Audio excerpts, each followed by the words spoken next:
pessoal, boa noite. Bem-vindos a mais um vídeo da Fable Brasil. Meu nome é André e hoje eu vou falar um pouco sobre como foi o RTN em Belo Horizonte, que eu ganhei jogando de Azaleia.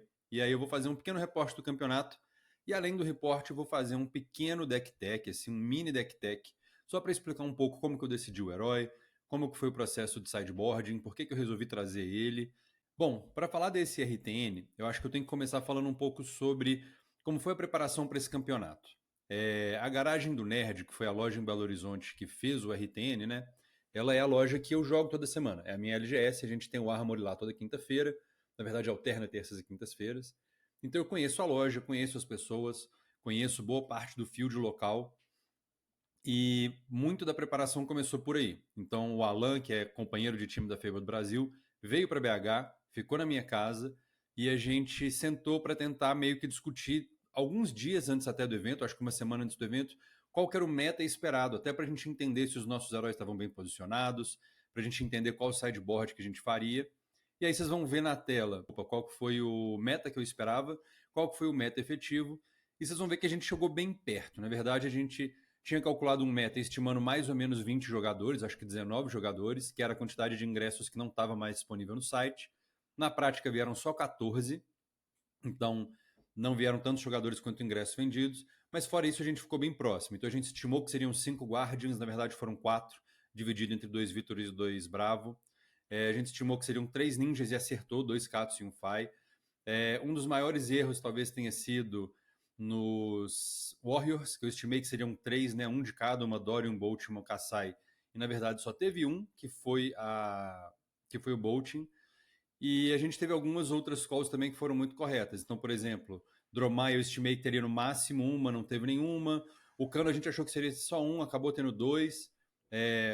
Brute a gente estimou que seria um, acabou sendo um mesmo.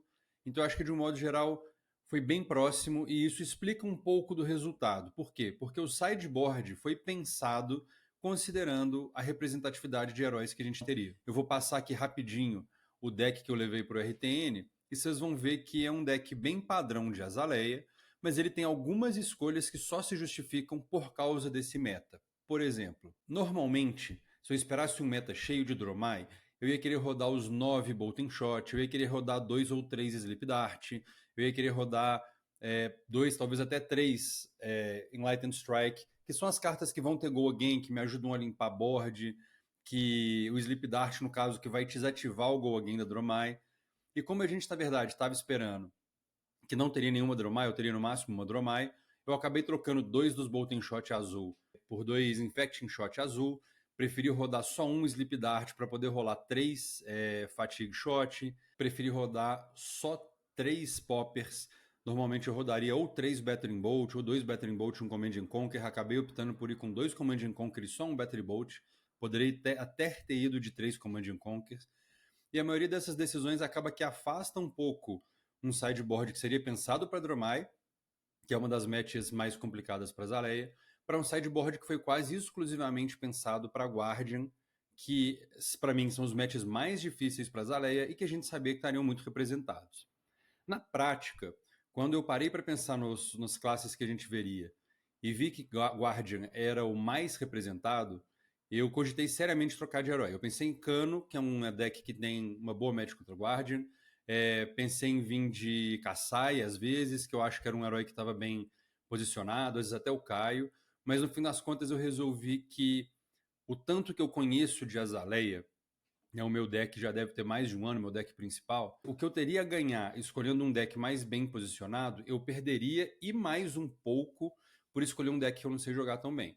Então, no fim das contas, eu acabei resolvendo vir de Azaleia. Sabia que se eu pegasse muitos Guardians pelo caminho, eu poderia ter um problema, mas eu achei que era um risco que valia a pena correr por causa do, primeiro, do tanto que eu conheço o deck, e segundo que, tirando os Guardians, a Azaleia consegue navegar razoavelmente bem o field.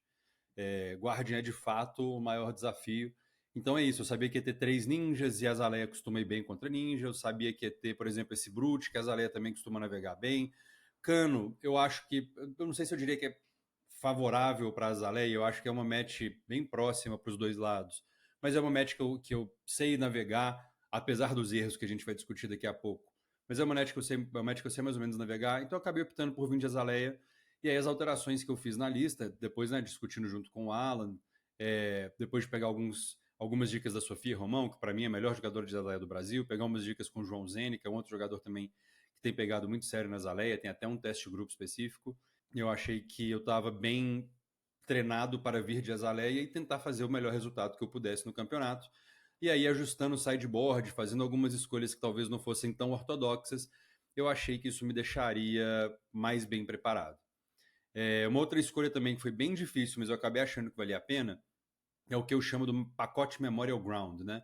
Que são os 2 Barba de Undertow, o Judge, Jury, Executioner e o Memorial Ground. São cartas que eu gosto muito, são muito fortes, mas eu estava sinceramente tentado a tirar essas 4 e rodar outras cartas que não são dependentes de encounter. Por quê? Quando você está jogando de Azaleia de Death Dealer, que é a minha lista, você fazer um encounter de forma consistente é muito esquisito.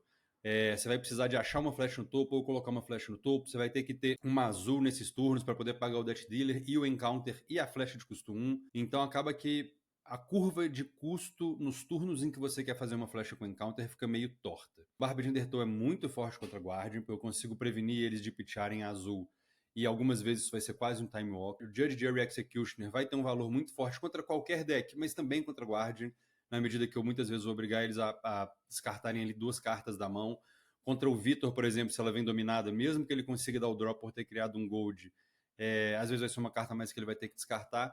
Então eu achei que para um field de Guardian valia a pena esse pacote de Memorial Ground, né, que são as cartas que precisam do encounter para ser relevantes.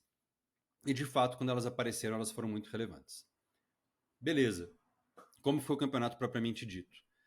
A primeira partida foi contra um Fai.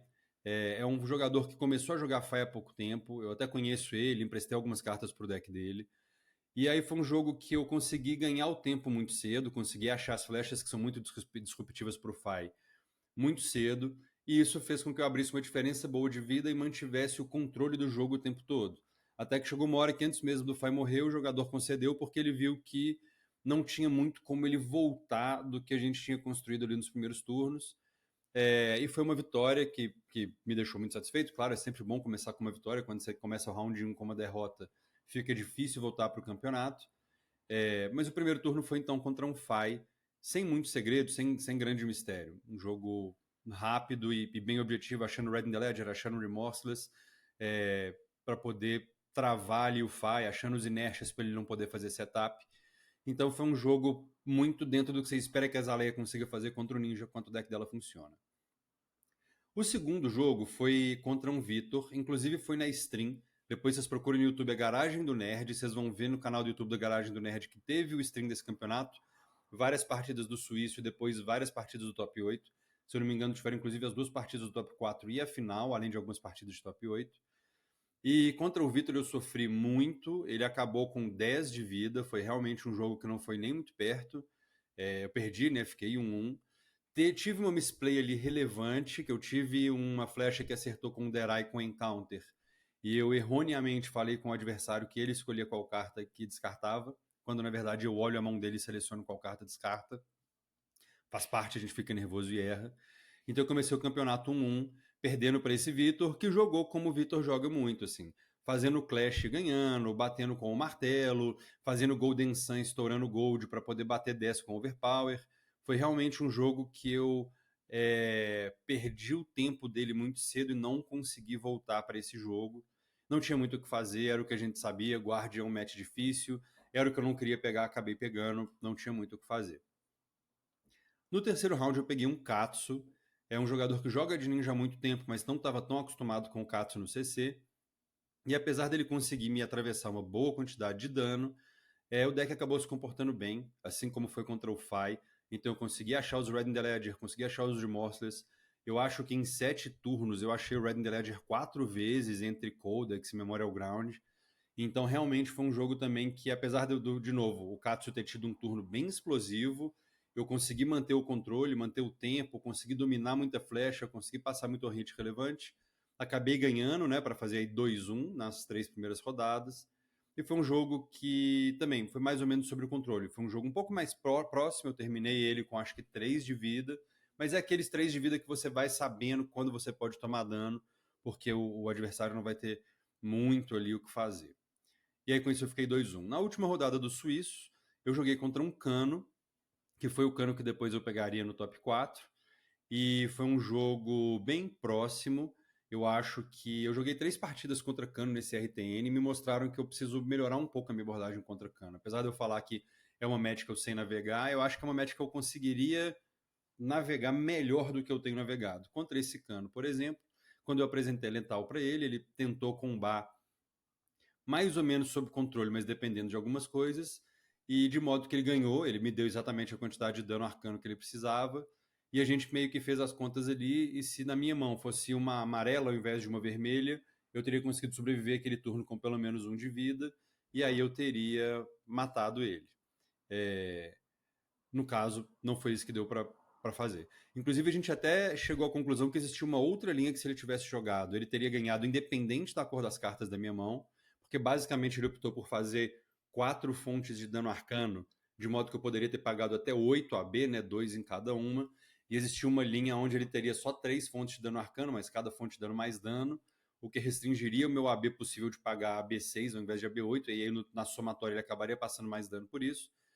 Mas enfim, isso não foi tão relevante. No fim das contas, ele resolveu combar quando recebeu essa pressão de vida, acertou o que precisava, já estava com o combo um pouco setado. Foi um jogo que eu não consegui achar inércia, que eu não consegui interromper. Então, ele ganhou com méritos, faz parte. Cano contra Azaleia, na minha visão, é quase 50-50. Se eu consigo achar as disrupções de arsenal, a Azaleia costuma estar um pouco na frente, se não, o Cano costuma estar um pouco na frente. Vida que segue, fiquei 2-2. Estava um pouco tenso, né, se eu conseguiria classificar ou não, porque eu ganhei a primeira e a terceira rodadas, mas perdi a segunda e a quarta, então eu não estava nem entre os melhores 2-2. Mas como foi um RTN pequeno, né, foram 14 jogadores, acabou que passaram 5 pessoas com 2-2, eu fui uma delas, eu passei em quinto lugar. E aí no top 8 eu peguei um cano. O outro cano, só tinham 2 no campeonato. Os dois passaram para o top 8 com 3-1, né, com um recorde de 3-1. Em primeiro lugar passou um Reiner com recorde 4-0. E eu passei em quinto lugar com 2-2 e peguei um dos canos. Essa partida também foi próxima, acho que todas as partidas com canos são mais ou menos próximas, mas eu consegui controlar um pouco melhor do que a partida do suíço. Então eu consegui colocar mais pressão no arsenal do cano, eu consegui apresentar um pouco mais de dano de forma consistente, de modo que no final, quando ele tentou combar, foi o Leonardo Lavorato, que é um ótimo jogador de cano, ele estava até me explicando que ele nem estava necessariamente na expectativa de me matar naquele combo, mas ele sabia que se ele conseguisse cobrar minha mão inteira para eu precisar pagar a B para sobreviver, ele pelo menos ganharia o tempo do jogo, ainda que ele tivesse perdido a Stormstriders, que foi o que ele precisou fazer ali quando ele viu que eu ia apresentar letal, né? E, enfim, acabou que ele tentou, não conseguiu achar o que ele precisava, fez um opt 4 ou 5, achou só azul random, jogou tudo para baixo, resolveu o cano às cegas, achou mais umas azuis esquisitas, não foi suficiente para passar o dano que ele precisava, e com isso eu ganhei o top 8, passei para o top 4. E aí eu acho legal só fazer um parênteses que, assim, o meu grande objetivo nesse campeonato era fazer o top 4. Eu não tinha vaga para o Nacional, o meu elo não estava legal, depois, principalmente que eu fui para o Mundial, joguei o Collin lá fora, e eu não fui bem no Collin, o pouco de pontuação positiva que eu tinha, eu perdi, eu fiquei com uma pontuação praticamente neutra, né? Tava com 1.500 e pouquinho, 1.502, alguma coisa. Então a primeira meta, que era fazer top 4 para eu poder ter a vaga para o Nacional, foi alcançada. Fiquei muito satisfeito e aí fomos jogar a semifinal e a final para ver até onde dava para chegar. Na semifinal eu peguei o mesmo cano que eu peguei no Suíço, com o João Vitor Salvato, outra partida que está na stream. E essa partida foi uma partida que eu acho que eu joguei mal. Eu estava até discutindo de novo com a Sofia Romão, talvez a gente faça um vídeo comentando essa partida e as linhas de jogo possíveis, porque foram turnos em que eu respeitei demais o cano, apresentei menos dano do que eu poderia, eu consegui passar alguns turnos colocando pressão no arsenal dele, o que dificultou um pouco dele setar, mas na reta final do jogo faltou um pouco mais de pressão sobre o arsenal, e principalmente no jogo, na rodada final em que eu ganhei apresentando letal, eu fiz algumas decisões erradas, na minha opinião. Por exemplo, porque eu tinha uma carta amarela na mão e um Codex, e eu não tinha ativado o Death Dealer. Eu poderia ter ativado o Death Dealer, pagado um com uma amarela, teria ficado com floating, não teria dado reload porque eu não tinha flash na mão. E se aí eu tivesse jogado o Codex, eu teria conseguido loadar uma flecha com um recurso floating. E quem já jogou de cano, quem joga contra cano, sabe que esse recurso floating faz muita diferença. porque toda a conta do combo dele muda se eu tenho um recurso a mais para pagar no Ether Flare, por exemplo. No Ether Flare não, no Wildfire, por exemplo, porque isso vai ser um de dano a menos em cada uma das outras instâncias, né? Em cada um dos outros pontos de dano arcano. Além disso, eu fiz a escolha de pegar uma flecha de custo 1, que batia 5, que era um Sedation Shot, que eu acho que foi uma das piores escolhas possíveis, porque eu já estava com o Lace with Inertia, então se ele não morresse, mas tomasse dano, eu já teria uma pressão de inércia, não fazia o menor sentido ter outra. E eu acho que teria sido uma escolha muito melhor qualquer flecha de custo 0 que batesse 4. Né? O Cano, nessa altura do campeonato, estava com 7 de vida, eu estava ameaçando 14. Se ao invés disso eu tivesse pegado uma flecha de custo 0, eu estaria ameaçando 13, que para efeitos práticos ele vai ser praticamente a mesma coisa, né? Ele continuaria tendo que blocar com 3 cartas para não morrer, e me permitiria segurar o recurso da túnica. Então, na prática, eu teria 2 recursos para poder pagar um AB2 ali num Wildfire que abrisse o combo, o que teria um efeito cascata de reduzir o dano potencial dele muito grande. Na prática, eu não fiz esse pitch pro Death Dealer, com isso eu tive que descartar essa carta amarela, peguei a flecha de custo 1, tive que usar o recurso da túnica para atacar com ela, então eu fui batendo, né, 14 com absolutamente nenhum recurso float, então ele era livre para passar o dano que ele quisesse, e ele passou um caminhão de dano, e no fim das contas ele só não ganhou porque ele deu um Opt 8 para achar um Blazing Either, que era a única carta que ganharia o jogo para ele. Talvez, não sei, acho que era a única carta que evidentemente ganharia o jogo para ele. Talvez tivesse uma outra combinação com Gaze the Ages ou com Tommy que pudesse ganhar. Ele não achou o Blazing Either e acabou concedendo ali no final, porque enfim, eu estava apresentando Letal e ele já tinha meio que pitchado todas as cartas da mão para tentar combar. E ganhei um top 4, mas foi uma partida bem próxima, né? Eu lembro que eu estava comentando com a Sofia, eu falei, nó, quase entreguei esse jogo. Ela falou, não, você entregou esse jogo, é porque o Cano te devolveu o jogo, né? Mas na prática foi isso, eu fui agraciado com a variância normal do Cano, porque na prática eu fiz algumas decisões erradas do momento crucial do jogo que poderiam muito bem ter me custado esse jogo com razão. Com isso eu fui para a final contra o Bravo.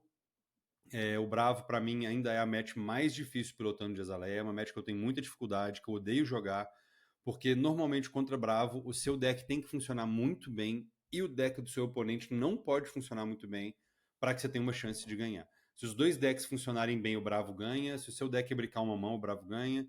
Na minha experiência, claro. Pode ser que outras pessoas tenham outra experiência. Mas é realmente uma partida que me desafia muito. E eu deixei ele começar, na verdade, né? Eu deixei ele no turno 0 na esperança de que ele não conseguisse fazer um ataque relevante dominado turno 0. Foi um risco que eu assumi. E ele, de fato, conseguiu fazer um Crippling Crush dominado no custo 0. No turno 0. É claro que o Crippling Crush nesse ponto não vai ter o efeito de descartar 2 cartas, quer dizer, você até descarta 2 cartas, mas como você vai recomprar, isso não faz diferença. Mas eu tomei 8 de dano ali no turno 0 de graça, comecei com 32 de vida, praticamente um cano, e isso tornou o jogo muito mais difícil do que ele já seria, e foi um jogo difícil. Ao contrário do jogo do top 4, eu senti que essa final eu joguei bem, consegui achar alguns hits relevantes na hora certa, consegui achar uns dominates na hora certa.